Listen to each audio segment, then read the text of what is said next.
હાલ અંબાલાલ પટેલે એક ભયંકર દુઃખદ આગાહી કરી છે। જાણીતા હવામાન નિષ્ણાત અંબાલાલ પટેલે હોળીની જ્વાળાનું જે અવલોકન કરીને આગામી સમય માટે મોટી આગાહીઓ કરી છે। તેમના મતે આવનારું ચોમાસું નબળું રહેવાની શક્યતા છે, જે ખેડૂતો અને સામાન્ય નાગરિકો માટે ચિંતાજનક સમાચાર છે। અંબાલાલ પટેલે જે જણાવ્યું હતું કે આગામી ચોમાસું 8 થી 10 આની રહેશે, જે સામાન્ય કરતાં ઓછું ગણી શકાય। આ ઉપરાંત તેમણે ગરમી અને રાજકીય સ્થિતિ અંગે પણ મહત્વપૂર્ણ ભવિષ્યવાણીઓ કરી છે। તેમણે વધુમાં ઉમેર્યું હતું કે 15મી માર્ચથી ગરમીમાં થોડી રાહત અનુભવાશે અને પરંતુ એપ્રિલ મહિનાના લોકોએ અસહ્ય ગરમીનો સામનો કરવા માટે તૈયાર રહેવું પડશે અને ગરમીનો પારો ખૂબ ઊંચો જવાની સંભાવના છે।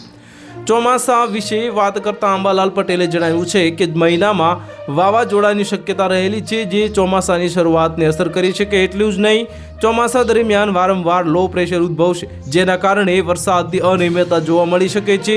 હવામાનની આગાહી ઉપરાંત અંબાલાલ પટેલે રાજકીય ક્ષેત્રે પણ મોટા ફેરફારો થવાની સંભાવના વ્યક્ત કરી છે। તેમના કહેવા પ્રમાણે આગામી દિવસોમાં રાજકારણની અંદર પણ હલનચલન જોવા મળશે। હોળીના મુહૂર્ત પ્રમાણે રાજકીય પરિસ્થિતિમાં વળાંક આવશે, જે દેશના રાજકારણમાં નવા સમીકરણો ઊભા કરી શકે છે। જે અંબાલાલ પટેલની આ આગાહીઓ ગુજરાત અને દેશના હવામાન અને રાજકારણ પર મોટી અસર પાડી શકે છે। ખેડૂતો અને સામાન્ય જનતાઓ આ આગાહીઓને ધ્યાનમાં રાખીને આગામી સમય માટે તૈયારી કરવી જરૂરી છે। તો હાલ માટે આટલું જ। મળીશું નવી અપડેટ સાથે। જો તમને અમારા વિડીયો પસંદ આવતા હોય તો વિડીયોને લાઇક કરી દેજો, ચેનલને સબસ્ક્રાઇબ કરી બાજુમાં આવેલા બેલ આઇકનને દબાવી દો, જેથી તમને આવા સમાચારની અપડેટ મળતી રહે।